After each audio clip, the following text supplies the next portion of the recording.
Estamos aqui para mais um Sextou, né, desse mês de abril, e hoje a gente tem aqui o prazer de estar com a gente batendo um papo, o nosso amigo aí já de jornada, né, o Wagner Tadeu. Ele vamos lá, me corrija se eu estiver errado, hein, Wagner? Gestor da unidade de negócios da Rio Branco, coordenador da parte de pós e EAD também da Rio Branco, certo? É isso mesmo, Paulo. Isso mesmo. Muito bem-vindo. Obrigado por ter aceitado o nosso convite. Né? E, Dulce, vamos começar aí o nosso bate-papo? Vamos lá, Wagner. Wagner, você tem alguma coisa acrescentada que o Paulo falou? Fica à vontade. Tá bom. Primeiro lugar, obrigado pelo convite. Fiquei muito contente com o convite, com a oportunidade de estar aqui com vocês, de bater esse papo aqui bacana sobre um tema que ele acabou acompanhando toda a minha trajetória profissional, né, que é a área de educação, obviamente tecnologia, e estou com muita satisfação em estar aqui com vocês hoje. Então, a parte que o Paulo colocou, sim, eu sou gestor de unidade de negócios da Rio Branco, que é a unidade de EAD, e coordenador de pós-graduação e MBA da instituição, e acabo também auxiliando na parte de assessoria de tecnologia educacional da instituição. Olha, o Wagner vai de A a Z, né, Paulo? Desde as crianças até o MBA, a gente vai explorar bastante isso. Você viu o escritório dele aí? Ó, só tá cheio de equipamento aí. É o tema da Matrix, né? Tô aqui na Matrix. Muito bom. Mas, gente, vamos lá, vamos falar. Wagner, dá uma explanada para a gente, porque assim, a gente está vivendo um momento totalmente maluco, principalmente falando de educação, tendo ou não tendo. Vamos dar uma passadinha aí, como era, como está e como vai ficar. Né? Como que você vê essa questão aí desse impacto todo que não só esse momento que a gente está vivendo aí causou na educação, mas como que você está vendo tudo isso? Com certeza. Bom, primeira parte, nós temos tanto a parte de tecnologia educacional quanto modalidade de ensino, né? Então, antes da pandemia, a gente falava que tinha as modalidades presencial, à distância, em alguns momentos a modalidade de ensino híbrido, que isso veio mais recentemente aparecendo, e aí, instalada a pandemia, todo mundo teve que fazer EAD, todo mundo teve que ir para o ensino remoto, da mesma forma como as áreas administrativas, né, o trabalho foi mudado o formato para trabalho remoto. E isso trouxe uma série de transformações, né? Até a implementação de tecnologia nos cursos, seja desde a educação básica, na educação superior, às vezes, em alguns momentos, alguns cursos, alguns professores tinham algum tipo de restrição de utilização de tecnologia e se viu obrigados a utilizar, né? Então, acabou sendo algo natural. Então, a pandemia acabou forçando todos migrarem para esse formato.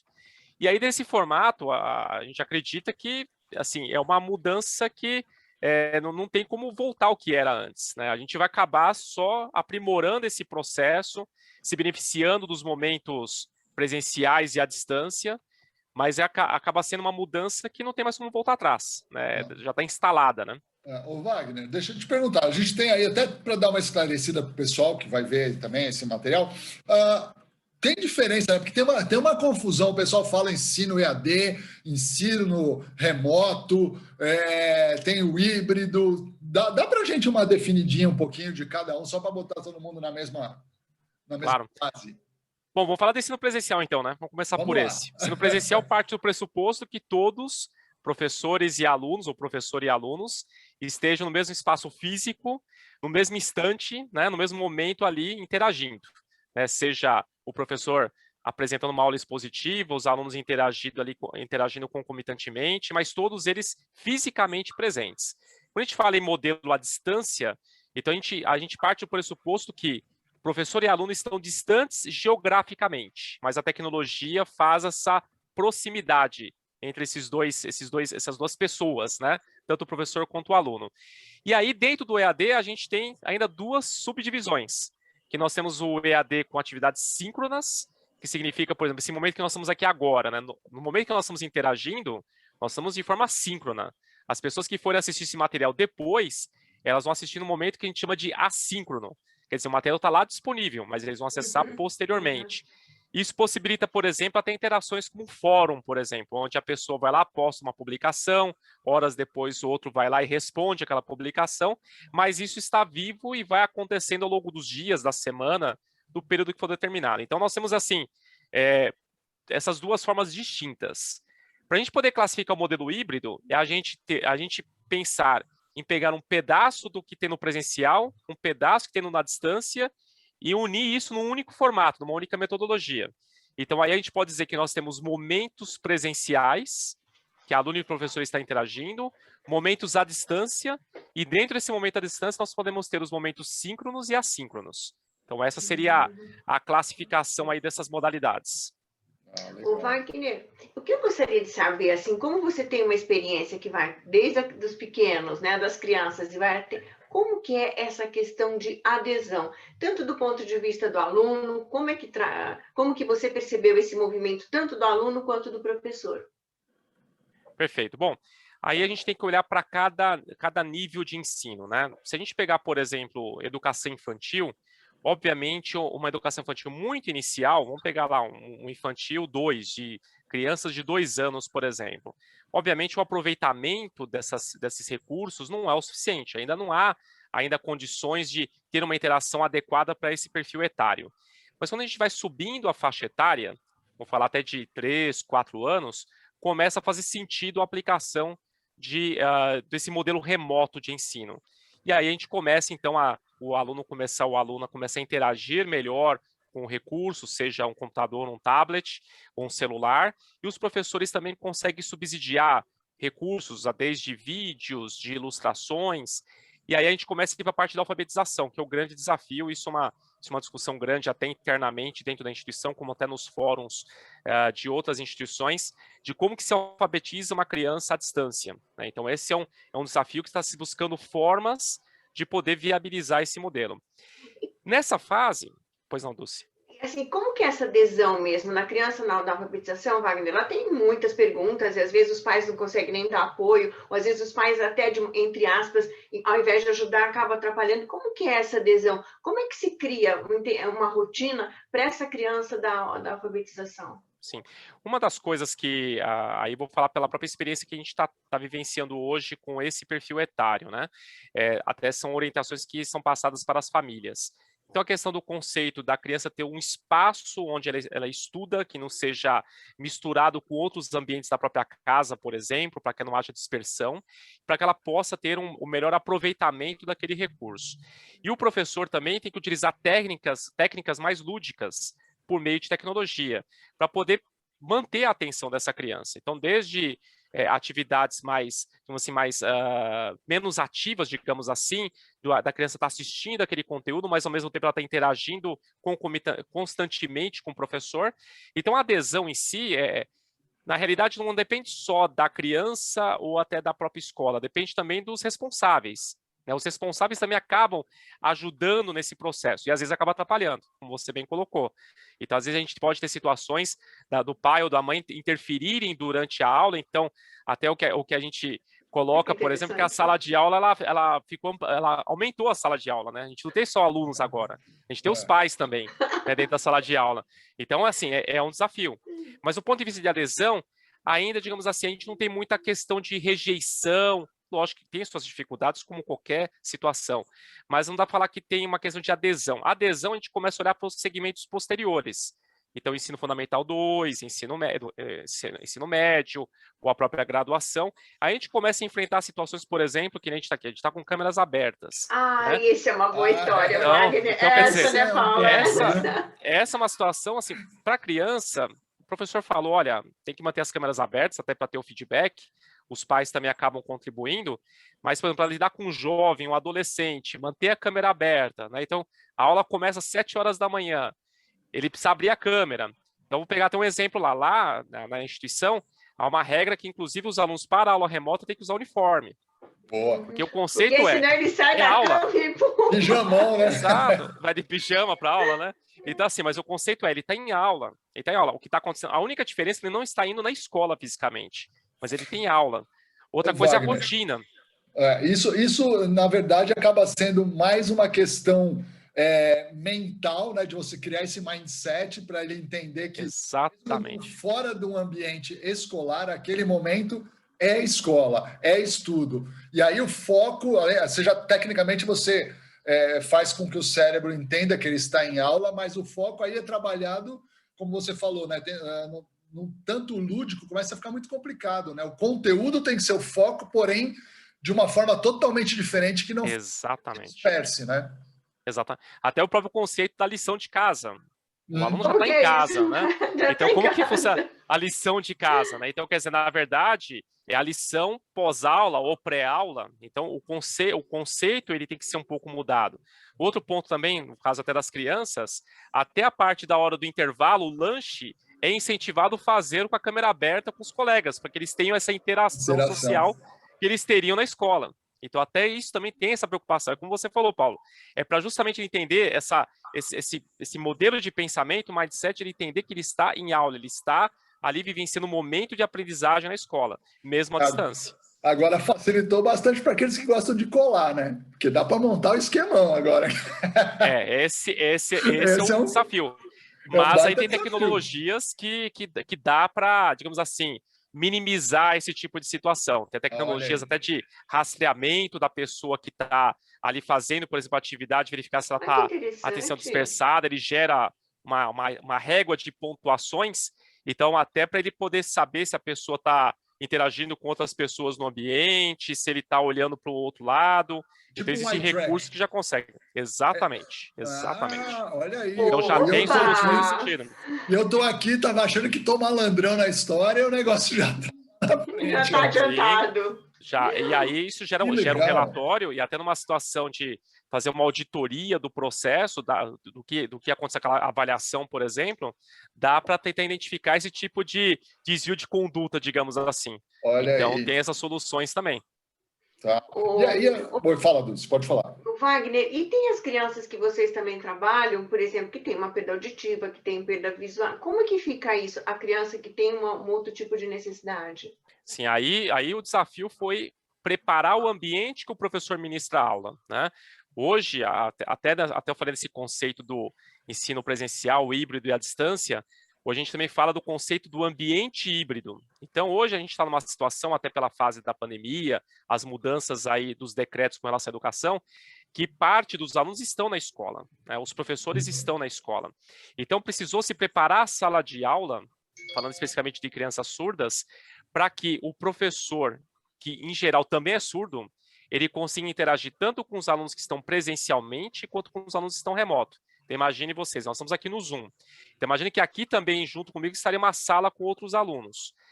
Aqui, para nós, é fácil que a gente tenha um feedback auditivo. Então, a gente sabe, por exemplo, a gente pode ativar lá até um sinal para quando entra alguém na sala de espera, mas o professor surdo não tem essa possibilidade. Então, até foi pensado no mobiliário diferente para que ele pudesse ter acesso à tela, onde ele consegue visualizar os alunos que estão remotos. Utilização de 2 câmeras dentro do Zoom, uma para poder pegar a sala, para que os alunos remotos vejam os alunos da sala de aula. Em alguns momentos, os alunos da sala de aula também vejam os alunos remotos, por meio de projeção na sala de aula. Então, vou criar toda essa arquitetura para poder viabilizar. Então, assim, no modelo assim, básico de uma webcam, Zoom, por exemplo, não atende. Não funciona.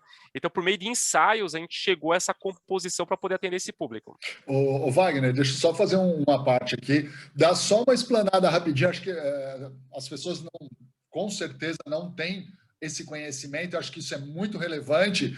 Esses 2 pontos que a Rio Branco trabalha, que são projetos que, ao meu ver, são fantásticos, que é o com, né? E o outro com, como vocês falam, é tipo um jovem aprendiz, né? Exatamente, jovem aprendiz. Então, a Rio Branco ela é um grupo educacional, ela tem 5 instituições. Então, tem o colégio, o Centro de Educação para Surdos, o Centro Profissionalizante voltado ao menor aprendiz, as faculdades e o EAD. Então, no Centro Profissionalizante, a gente lida com jovens de 16 até uns 19, 20 anos, dependendo do tipo de programa de capacitação prévia ou programa de socioaprendizagem baseado na lei do menor aprendiz. Esse é um outro público que a gente tem outros desafios. Dentro desse público, nós temos também pessoas com deficiência que fazem parte do programa. nós temos uma parceria com uma instituição que ela capacita pessoas com deficiência para atuar no mercado de trabalho, atuar profissionalmente. Então, o que acontece? Ambos públicos têm limitações de acesso a recursos de tecnologia, de equipamentos, internet, entre outros. Então, no caso, por exemplo, desse público, vamos pegar o público com pessoas com deficiência dentro desse programa de aprendizagem. Nós fornecemos equipamentos e internet para que eles possam fazer as aulas remotas. Então, a gente distribui Chromebooks com um dispositivo de internet 4G para que eles possam acessar os vídeos, ter interações. Lógico que aí o conteúdo é pensado de uma forma adequada para esse tipo de recurso. Não dá, por exemplo, a gente trabalhar com vídeo de 1 hora, é inviável ele assistir isso via 4G. A gente trabalha com vídeos menores, com conteúdos com menor tamanho, mas com a mesma qualidade de conteúdo. Então, a gente trabalha muito nesse formato. E aí também com o próprio ambiente modelado adequado a essa realidade. E esses jovens, eles têm 2 momentos. Eles têm um momento que é chamado de capacitação prévia, onde eles são preparados para atuar como menor aprendizes, e depois, durante o programa de menor aprendiz, eles têm o chamado de concomitância, que eles atuam na empresa e eles têm as aulas conosco também. Então, eles têm uma carga horária dividida entre a escola tradicional, o programa na empresa e a capacitação conosco. Legal. Tudo feito à distância. Muito bom. E vamos lá. Esse é uma coisa que me intriga um pouco, né? A gente está falando dessas mudanças todas aí, né? A tecnologia batendo na porta e fazendo a gente, forçando, né? As instituições de ensino, o pessoal que dá aula, né? A gente que acaba dando aula, vocês que estão na parte técnica e no backstage dessa história toda. Como que você está percebendo esse processo? A gente sabe que aí o aluno, a gente falou um pouquinho aí, mas como você vê esse processo no meio dos professores? Porque acabou o neck learning, né? Todo mundo sentadinho na sala de aula ali, um atrás do outro, o mundo ficou amplo. Como que tem sido esse impacto nos professores e também no pessoal de pós-graduação? Aí, como é que está sendo isso? Legal.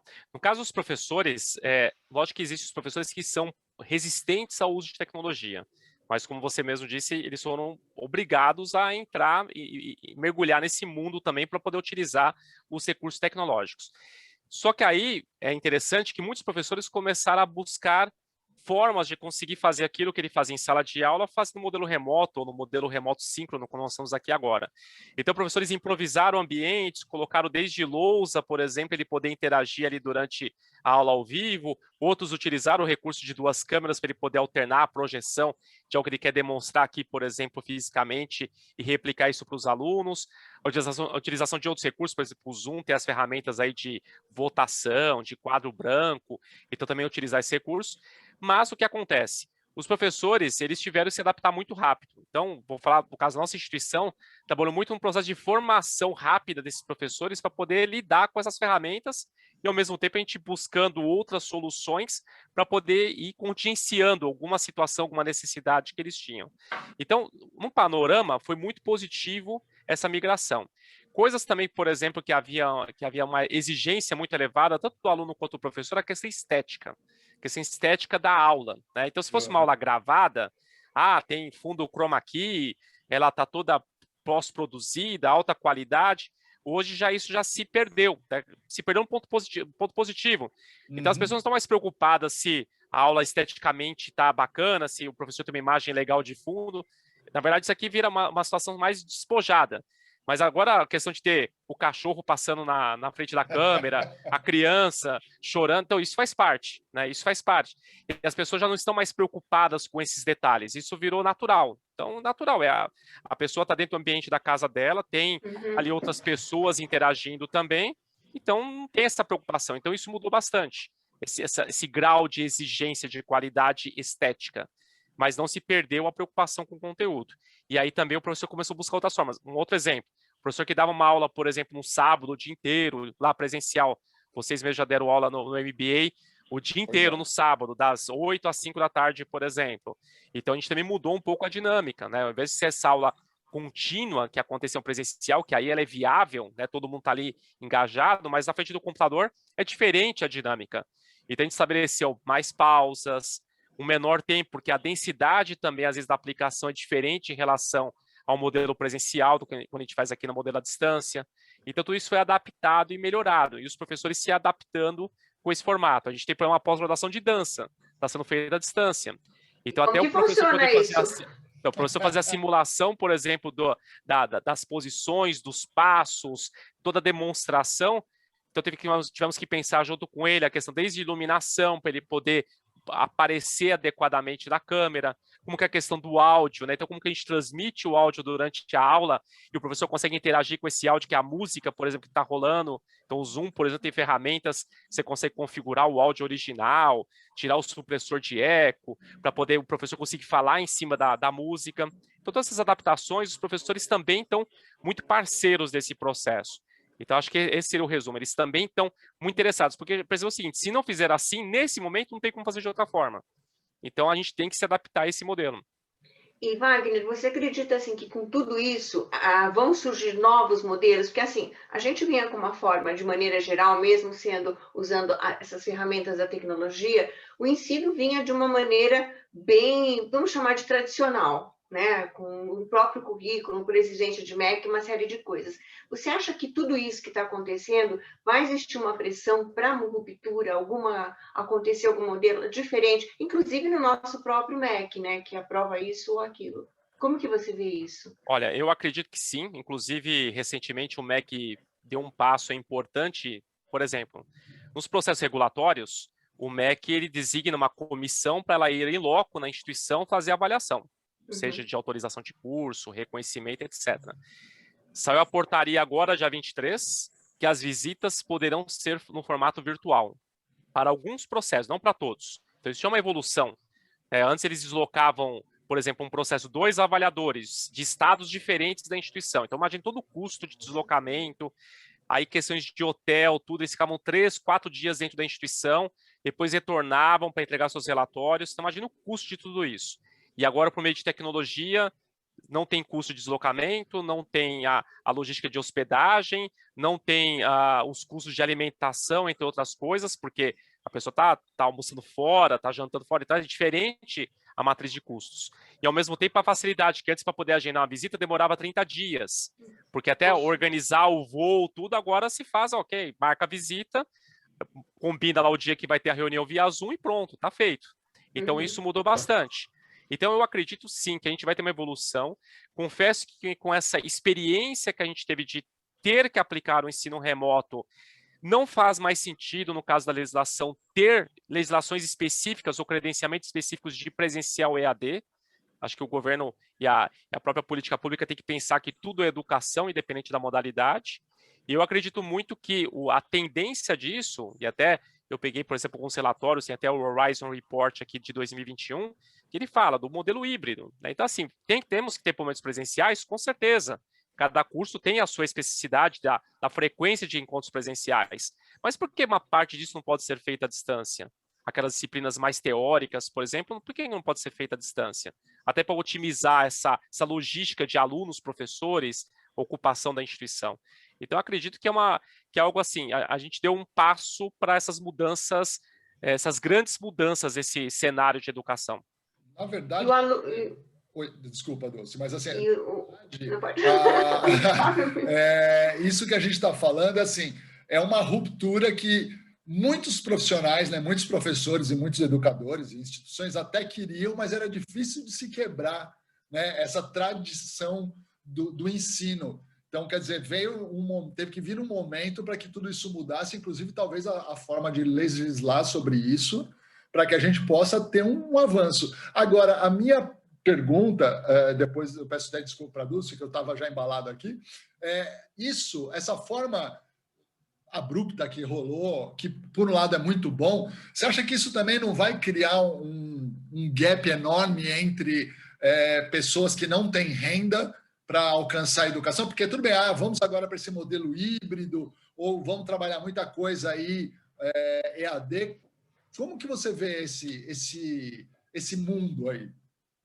Isso é uma preocupação, Paulo, principalmente com as dificuldades de acesso. A gente sabe que a realidade de internet, recursos, não é uma realidade de todo o território brasileiro e nem de todas as pessoas, infelizmente, e isso com certeza gerará aí um déficit em alguns setores e cenários, né? Até mesmo aqui em São Paulo, numa capital, que temos aqui uma uma heterogeneidade de regiões, com certeza a gente vai ter esse preço a pagar aí, e não vai pagar apenas em um ano, né? Vai ser ao longo de alguns anos até poder estabilizar. Essa é uma grande preocupação. Então, assim, tem assim, o lado bom, tudo bem que é difícil falar lado bom dentro de uma pandemia, mas do ponto de vista especialmente de educação, temos o lado que assim, a gente conseguiu evoluir no aspecto de tecnologia, de quebrar paradigmas entre presencial e EAD, mas sim, em alguns segmentos e setores a gente tem esse problema, que a gente já tem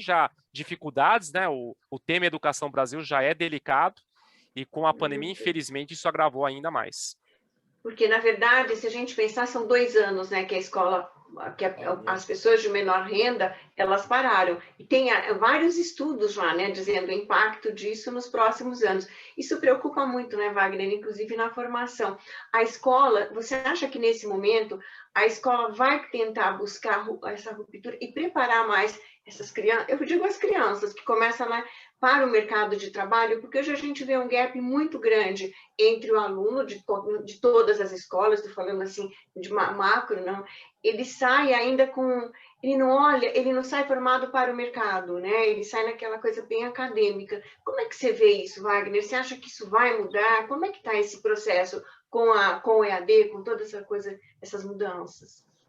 Bom, eu acho que essa dificuldade nós já tínhamos antes, né? Como você falou, assim, essa defasagem, essa questão a gente percebe, por exemplo, no caso do ensino superior, que os alunos chegam no ensino superior com várias defasagens de educação básica, tanto que até o próprio Ministério de Educação implantou uma legislação, se não me engano, foi em 2012, primeiro incentivando, depois colocando como requisito que as instituições trabalhassem com conteúdos chamados de nivelamento ou alinhamento conceitual, né? Para que a própria instituição de ensino superior fornecesse conteúdos suplementares aos alunos, que fosse uma abordagem revisional, por exemplo, do ensino médio, algo específico da área. Então, vamos supor, na área de exatas ele tivesse aí um material específico de matemática básica, por exemplo.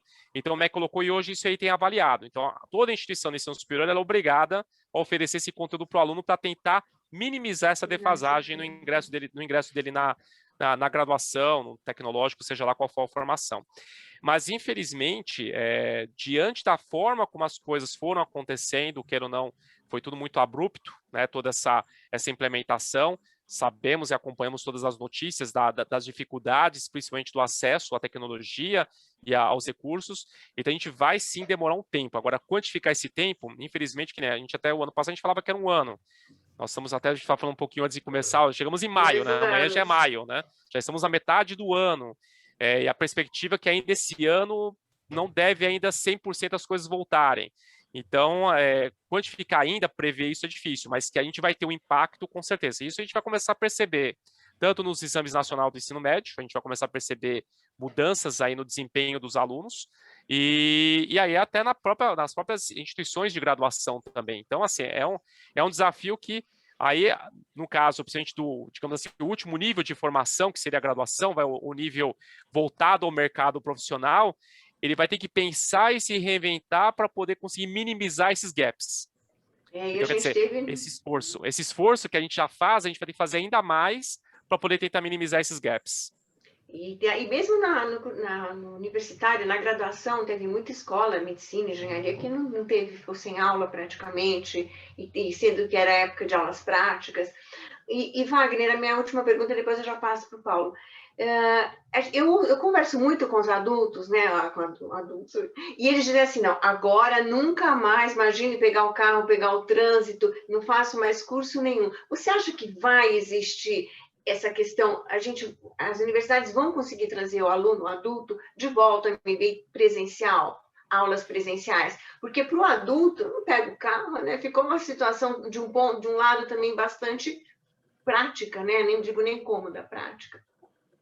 Sim, a questão assim, as pessoas elas têm que acabar continuando a estudarem, continuando a se aperfeiçoarem, então, assim, buscar formação, seja remoto, seja presencial, seja híbrido, vai ser inevitável. Mas eu acho que em alguns casos, especificamente até na parte de pós-graduação, eu acredito que as preferências vão oscilar entre híbrido e EAD. Agora, 100% presencial, eu acho difícil, assim, muito difícil voltar ao que era antes, muito difícil, aquela preferência, né? Tudo bem que ainda existe aquela questão do networking, das pessoas estarem convivendo ali dentro do mesmo espaço, mas eu fiz uma pós-graduação, eu vi que até tem colegas que entraram aqui, que fizeram também na época comigo, à distância, que nós fizemos em 2011.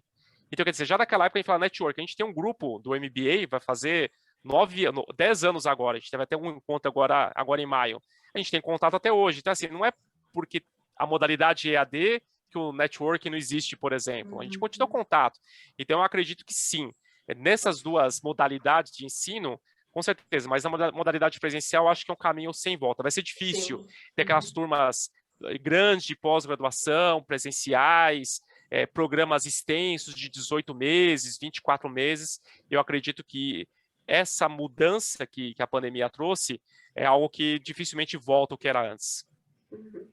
Muito bom. É uma mudança, é uma ruptura muito grande e realmente, né, a gente pegar a pós-graduação quinzenal, né, que o pessoal vinha de Rio de Janeiro, geral, acabou. O cara falou, não, eu acho assim, antigamente, vamos tratar assim como antigamente. Você do antigamente, falando. Antigamente, porque eu já estou moderno nessa fase toda agora nova aqui, para mim já era antigamente.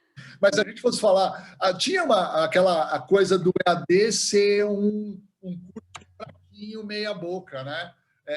O que era EAD não era bom, o bom era o presencial. E a gente vê agora essa mudança. Eu acho que a sociedade ela sofreu um baque tão grande e entendeu que a ferramenta ela estava sendo subutilizada. E aí vem, acho que a minha última pergunta, que a gente já se encaminha aqui para o final, é o seguinte: agora que a gente entendeu que isso aqui é a nossa ferramenta do futuro, ou pelo menos 70% para um curso, né, para qualquer parte educacional, o que você acha ou que você já tem visto de tecnologias que você fala, pô, isso aqui vai ser agregador para a gente para os anos que vem aí? Legal, bom, você falou de antigamente. Se a gente pensar, a gente pode falar que foi na década passada, né? Porque a gente virou a década com essa mudança, né? Então, quer dizer, na década passada, quando tinha o ensino presencial tradicional, né? A gente já pode falar assim, né? Porque, coincidentemente, virou a década justamente com a pandemia, né? Então, assim, a questão do EAD, de ter uma menor qualidade, eu acho que isso já desmistificou, já deu para mostrar que, na realidade, tem até algumas necessidades a mais do que tem no presencial, que é a disciplina. Aqui, por exemplo, quando a gente tem a aula presencial, era definido, né? A nossa aula começa às 7, termina às 10h30 ou 10h40, por exemplo. E quando a gente fala em EAD, talvez a aula não tenha horário de início e horário de término, ele tem prazo. Então, o aluno pode estudar isso em qualquer horário. Então, esse é o primeiro ponto. Então, isso posto, já quebrou esse estigma, né? Que eu acho que era muito estigmatizado a questão do EAD. Agora, com relação às novas ferramentas, até por esses relatórios, essas tendências, fala-se muito de utilização de inteligência artificial para poder contribuir com a construção de trilhas de aprendizagem, por exemplo. Então, o aluno tem um ensino personalizado, que eu acho que esse é um ponto, né? Você não tem apenas um conteúdo específico ou uma formação específica, você tem uma formação personalizada. Então, eu quero compor uma formação, então eu quero aprender, sei lá, um pouco sobre tecnologia, um pouco sobre drones, por exemplo, e aí ele vai lá, ele modela isso. Até tem um colega nosso que, inclusive, ele é um parceiro nosso da área de cinema, que ele fala muito sobre o chamado do snack content. Então, imagine, por exemplo, o aluno ele se beneficiando de várias pílulas de conteúdo, digamos assim, e ele constrói essa formação. Então, também esse apontamento dessa possibilidade de tendência, isso faz também refletir muito aqueles programas muito estruturados. Vamos pegar um curso de Direito, 5 anos, estruturado, um projeto pedagógico que ele começa já prevendo 5 anos para frente. Mas o que vai acontecer daqui a 5 anos? Quem que em 2018, por exemplo, imaginava que em 2020 ou 2021 estaríamos nessa situação agora? Então, quer dizer, começa a mudar muito esse perfil a próprio ensino superior, de ter toda essa coisa muito estruturada. Eu acho que acaba, assim, nessa tendência, terá que ser revista muita coisa. Acho que a gente precisa, sim, ter uma formação, uma linha básica, mas a gente tem que criar mais oportunidade de ter outros conteúdos que façam sentido para o aluno e para aquela necessidade daquele momento, que, na verdade, pode ser tendência dali para frente. Isso também... Oi, quebrei de novo, agora vou deixar você falar. Ô, Wagner, e você acha que já existe, que tem hoje no mercado, cadê o Wagner? Que tem hoje no mercado, já existe um comitê, pessoas assim, educadores pensando em toda essa disrupção, em todos esses novos modelos? Sim, até existe esse Tipo relatório. startup da educação, já tem um tipo startup? Tem várias. Esse mercado de educação é um mercado muito aquecido do ponto de vista de oportunidades, de ideias. É lógico que o setor, do ponto de vista das grandes instituições, sofreram bastante com a pandemia, como na verdade todos sofreram, obviamente, mas essas soluções tecnológicas, esses recursos, esses grupos, como por exemplo até esse Horizon Report que eu comentei aqui, isso aqui é um grupo de pesquisadores que fazem uma projeção de tendências. Esse relatório, ele existe há muitos anos, ele era de uma outra fundação, ela acabou interrompendo as publicações, acho que foi em 2016, 2017, por falta de recursos, um outro grupo assumiu a publicação, e lá eles trazem várias projeções. Mas aí que é um ponto interessante, dessas projeções, por exemplo, havia algumas projeções em 2018, 2019, que falava assim, 2025, 2024, 2030, e na verdade tudo já aconteceu agora em 2020, em função da pandemia. Então isso acelerou bastante, né? Mas aí agora também tem uma situação seguinte, tem muitas coisas que a gente teve que improvisar a aplicação.